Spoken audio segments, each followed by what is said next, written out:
This video is going to cover the last part of Chapter 8. And remember that Chapter 8 is your matrices and determinants. And this is basically just applications of these matrices and determinants. More specifically, I'm going to cover two of them that have to deal with the determinants and another way to solve a matrix given certain conditions. Okay, if you would like to look at the rest, by all means, take a look at your textbook 8.5. If you have any questions, let me know. Okay, so the first one we're going to cover here is something that's called Cramers Rule. And the way this one works is if you have a system of n linear equations um, and variables, in other words, a square matrix of sorts, then you can use the coefficient matrix A as long as the determinant of that coefficient matrix is not 0. And I'm going to show you what I mean in just a bit. Okay.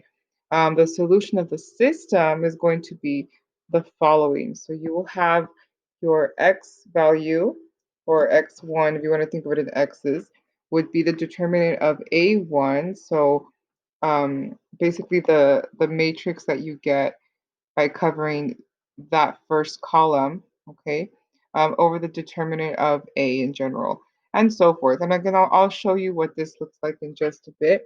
And it tells you here where the ith column, so again, the column of AI is the column of constants in the system of equations. So what you kind of do is you get rid of the numbers that are in that column, okay, and you replace them with the constants that are at the end of the system. Okay, so it's kind of like take away and replace, or substitute if you may. If the determinant of the coefficient matrix is 0, then the system has no solution or infinitely many solutions. So in other words, when we find this right here, the determinant of the entire matrix in general, and if we see that that comes out to 0, then we're basically done. Okay. Keep in mind that we are looking at the coefficient matrix, which we did not really talk about too much, but basically this is the matrix that has all of the coefficients minus the constants. Okay. Now, please don't confuse that with this column of AI where we replace one of these columns with the constants. So let's go ahead and recall a few things, and we'll go into an example. It'll make a lot more sense. Recall that the determinant of the square matrix is given by A. Okay, so the determinant of A is going to be A11, C11 plus A12, C12, all the way to the last term. In other words, where you can find the determinant by expanding along any row or column. And we do this so we don't have to do a whole bunch of little matrices over and over and over. And we try to find a row or column that's going to be most beneficial to us. In other words, if you have any zeros in there, maybe ones, you might want to consider that row or column. Okay. And then also these guys right here, so all these C terms that you see here, these are going to be the cofactors at which we find using this formula, or you can also follow the sign patterns. I did notice that some of you guys were using this formula, which is great. Me personally, I like to use the sign pattern just because I think it's a little bit easier, but whichever method you prefer is fine. Okay, so let's go ahead and start with an example. And again, these examples are already done for us. What I'm going to do is kind of go over it and explain each step so that we know exactly where everything came from. Okay, so here is example 1, and we're going to use Cramer's rule for this 3 by 3 system. Now I'm saying 3 by 3 because we're considering the coefficients, which would be basically these numbers here and not what's in pink. So we're pretending that that's not part of the matrix when we're talking about the coefficient matrix. Also, I went ahead and put my little sign pattern up here. This is from, I believe, 8.4, just in case you forgot. We're going to be referring to this one throughout this problem. Okay, so here's how this works. Step 1 is to determine the determinant, or find the determinant, maybe I should say it that way, of the coefficient matrix. So from here, I took all my coefficients, -1, 2, -3, 2, 0, 1, 3, -4, 4, and I just put them inside a matrix here, okay, where we're going to let A equal to our matrix. Remember that we can label or name our matrices using capital letters. I just decided to use A because, why not? And what I'm going to do is I chose to expand along the second row. So I'm going to use this row right here. Because I see that there's a 0, And I know that that's going to make my work less. I'm not going to have to do as many calculations with that 0. So if I expand along the second row to try to find the determinant of this, here's what this formula is going to kind of sort of look like. Okay, so since it's the second row, it's going to be A21, so row 2, column 1, C21, plus the second term, so row 2, column 2, C22. Okay, remember that the C's are the cofactors. And then A23, so row 2, column 3, which is that 1 right there, C23. And so all I did for this first part is I replaced all of my A's, so this part, and then this part, and then this part, with the numbers that correspond. So it'd be 2, 0, 1. So 2, 0, and 1. And you can see that I also underlined basically just these two because 0 is going to be just 0. So I don't really care about that term because no matter what my C comes out to, it's going to be multiplied times 0, which just gives me a 0. So the next thing I'm going to do is find C21 and C23 using the minors that I learned about in 8.4. Okay, so let's look at each one at a time. So we just in case we forgot how to do this. So to find C21, I'm going to find the minor for M21, which is basically covering row 2, column 1, and taking whatever's left over. So if you think about it like this, cover this, and I get rid of this, and I'm left with the numbers 2, -3, -4, and 4, which is exactly what I have here, okay? And I'm going to find the determinant of that by doing my cross section here. So remember that it's these two minus these two multiplied. So 2 times 4 minus -4 times -3. You calculate this and it comes out to -4, okay? So let's keep that in mind because this is going to replace this number in just a bit. We're going to move on to C23, which means I have to find the minor here for row 2, column 3. So same thing as before, I cover row 2 and I cover, oh, well, let me try that again. I cover row 2 and I cover column 3 and I'm left with 1, 2, 3, -4, which is what you see right here, okay? We do our little cross section here, -1 times 4 minus 3 times 2, and that gives us -2. Okay, now the cofactor is actually going to be these numbers multiplied times their sign pattern, or if you want to plug it into that, formula, you can do that also. But what I did here is I went ahead and remembered that since this is the second row, okay, and I'm only looking at the first position and the last position, well, that's going to be that corresponds to this guy and this guy.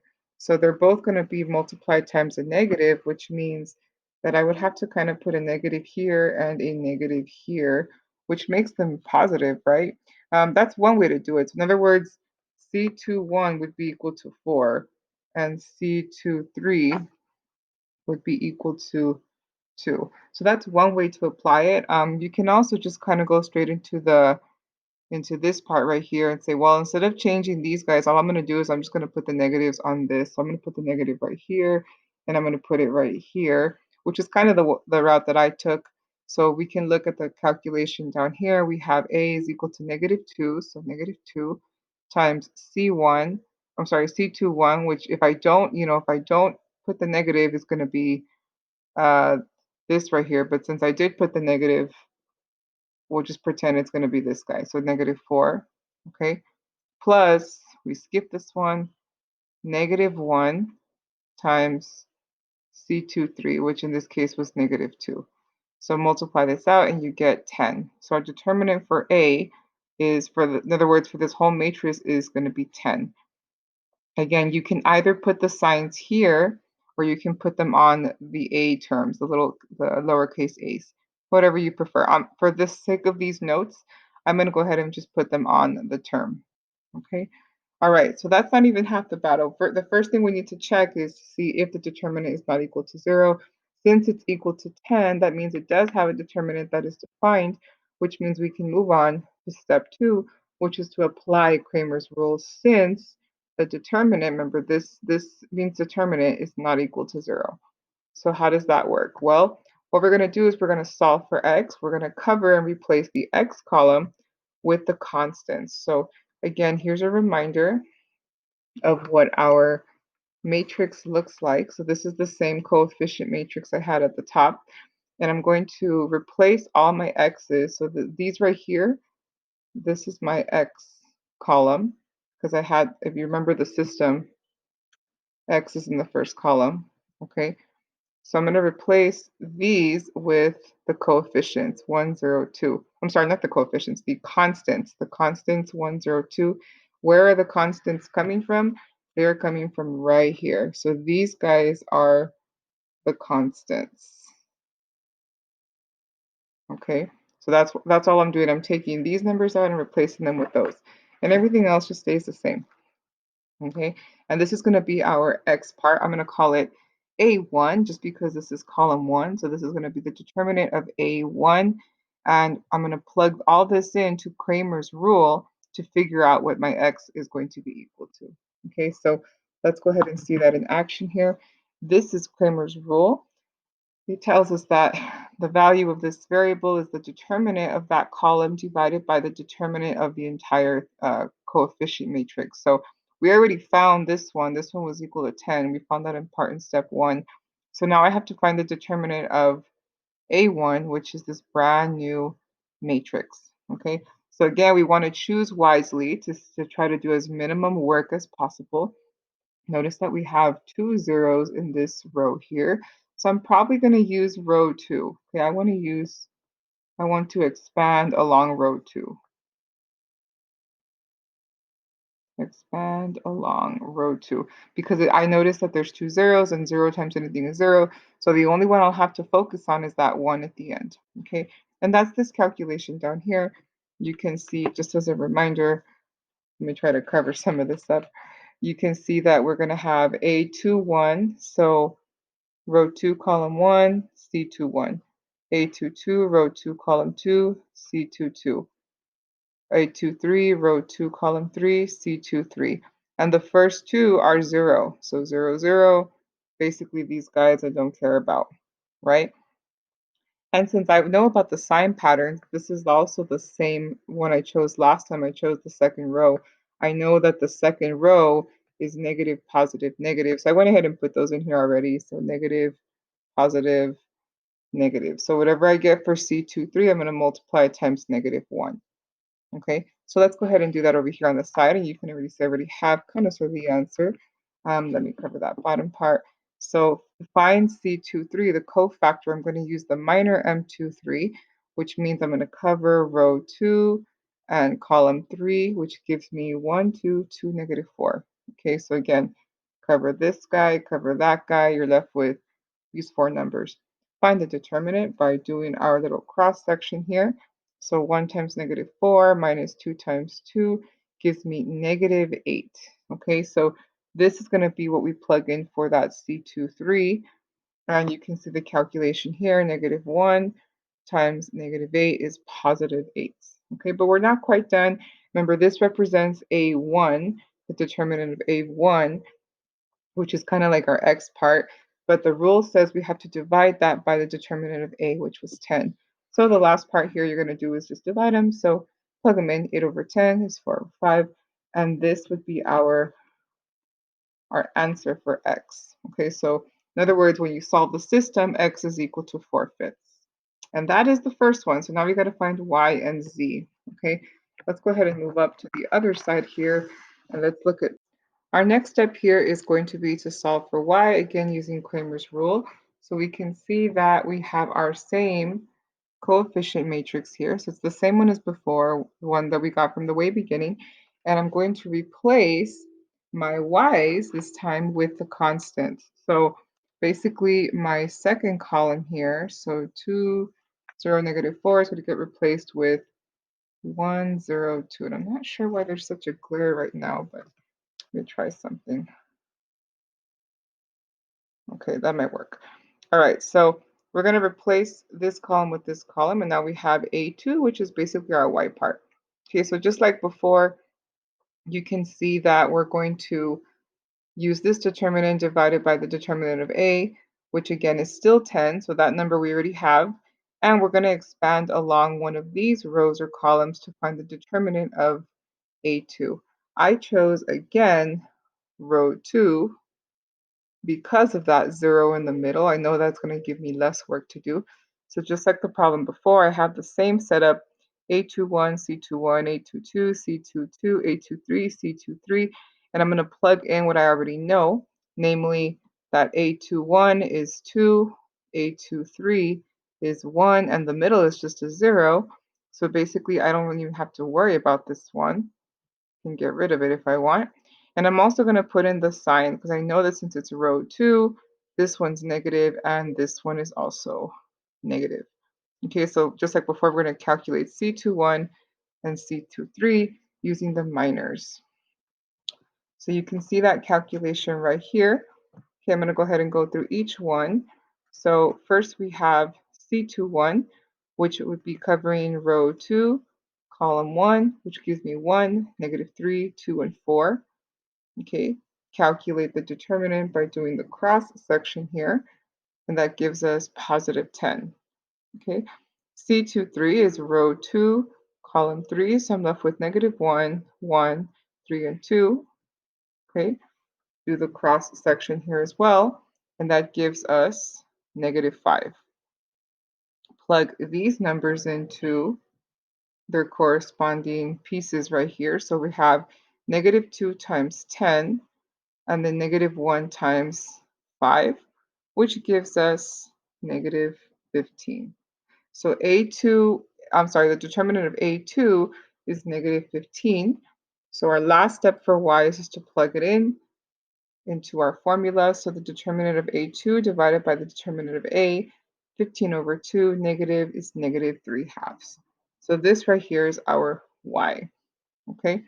Last step here is to go ahead and do the same thing for z. So I'm going to go ahead and show that now. I'm moving this a lot, guys, because for some reason I have this weird glare right now in this room. Just kind of came up real quick. So here is the last part. Let me try to get this part only. So just like before, we have our original coefficient matrix, and now we're going to replace z. So my z column is this last one right here. And I'm going to replace that with the constants 1, 0, 2.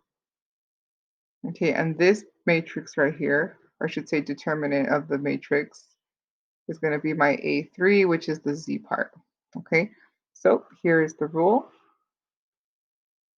We have z is equal to A3 over A. So this matrix is the same as this one, divided by 10. Because again, remember, this is just 10. We found this in the way beginning. I'm going to expand along again the second row because I see that there are 2 zeros. So I want to use that to the best of my abilities. So you can see that expansion over here. A3 is going to be A21, C21. That's the first entry here. This is the second entry, this is the third entry. And the only one I'm going to care about is that first one because, again, the second and the third have zeros. So I don't really care about those. But I do remember that there is a negative in this position. Okay, so we're going to find the cofactor C21 by calculating the minor M21, which would be basically cover this one and this one, which gives me 2, 1, -4, 2. Okay, cross-section multiplication here. So 2 times 2 minus -1 times, times -1 times -4 is going to give me 4 plus 4, which is 8. Plug this into right here, which gives me -2 times 8 is -16. The last thing to do is to plug it all back into this formula here. So we have -16 over 10, which is -8/5. And we're basically done, guys. So our solution for this system is going to be 4/5, -3/2, and -8/5. Now you might say, well, I mean, we already know how to do this. We know how to solve a matrix. All we got to do is, put it in row echelon form and so forth. So one of the benefits of this is you're going to see, well, these come out to fractions, right? And we know that when we're dealing with the augmented matrices and trying to reduce them into that row echelon form, when we're dealing with fractions, it's super easy to make mistakes. So Cramer's rule is one thing that we can use instead of doing that, where, it's still kind of a little bit of work, but notice that we really didn't have too many fractions to deal with aside from, simplifying like this, not adding, subtracting like we've had to do in the other ones. So one of the benefits with this particular method. Okay, let's go ahead and do one more example, one more application. And this one's going to be testing for collinear points. Okay, so up here at the top, I went ahead and put in that 3 by 3 pattern just again, just in case you forgot. It's plus, minus, plus, negative, plus, negative. That's a negative, plus, minus, plus, because we're going to use it one more time for this one. And this one basically says that if 3 points are collinear, which would be x1, y1, x2, y2, and excuse that, x3, y3, if they are collinear, that means that the matrix, this matrix here, the determinant of this matrix is going to be equal to 0. Read more accurately, 3 points, these ones, are collinear if and only if. So remember, this double arrow here means if and only if. Okay, if and only if. This is one of those college notations I kind of want to throw at you. Well, not throw at you, but get you used to. If and only if this matrix is equal to 0, the determinant. So this one's not as long as the other one, but we're still going to go through it. We have determined whether the points negative 2, 2, 1, 1, and 7, 5 are collinear. So what I'm going to do first is let, x1, y1 equal to the first one, x2, y2 equal to the second one, and so forth. Then that means that we have this matrix. We can make this matrix negative 2, negative 2. Remember, this is the x1, y1. I'm sorry, x1, x2, x3. So these are my first three. My first column are the x's. My second column are the y's. Sorry, I had a bit of a brain fart there. And then the third column is the ones that we saw that were part of that pattern up here, okay? And we're going to let this equal to A, our matrix A. So what I'm going to do is I'm going to find the determinant of this guy and see if it's equal to 0, okay? So here are those numbers again. So then A, the determinant of A is equal to this. And I went ahead and expanded along row 2 because, well, it's been kind of the pattern for today. Also because it's a bunch of ones, so multiplying by 1 is, in my opinion, kind of easy. I remember from the other examples and from the sign pattern I have at the top that the first one's going to be negative and the third one, sorry, is going to be negative. So these two ones are supposed to be negative, which means I do have to find all of them in this case because there is a number in front of each one. Even if it's just a 1, we still have to find the cofactor. So I did that really quickly. Underneath here, we have the 3 cofactors. I'm just going to let you look at them real quickly. Remember that to get the cofactors, all we do is we find the minor. This is called the minor, the m, is we cover that column in rows. So like, for example, m21 would be covering row 2, column 1, and we're left with negative 2, 1, 5, and 1. Okay, we do our cross section and we multiply, subtract, gives us negative 7. Same thing with the next two. Okay, get our numbers. And then once we have our numbers, we just plug them back into this little formula right here. So I went ahead and did that at the bottom here. We're almost done with this guy here. So at the bottom, you can see we have negative 1 times negative 7 plus 1 times negative 9 plus negative 1 times 4. And yeah, you could just do minus right here, but doesn't matter, same thing. This comes out to negative 6, which is not equal to 0. So in reference to the problem, this has to equal to 0 for these 3 points to be on the same line. Well, so in this case, it means they're not collinear, okay? So in other words, if I were to plot these points, they're probably going to make a plane of some sort, not a line. Now, I know that it's kind of easy to tell. Well, if you just plot points, you can tell that they're on the same line. But when you're talking about really, really big numbers, sometimes you cannot tell for sure because, well, you might not be able to imagine it, okay? So this is another application that we can use determinants with. Okay, now there are a few other applications in our textbook. So what I can do is if you do have any questions, if you want to take a look at those, let me know. They all have really similar methods. As far as this video goes, though, I just wanted to show you 2 of the main ones.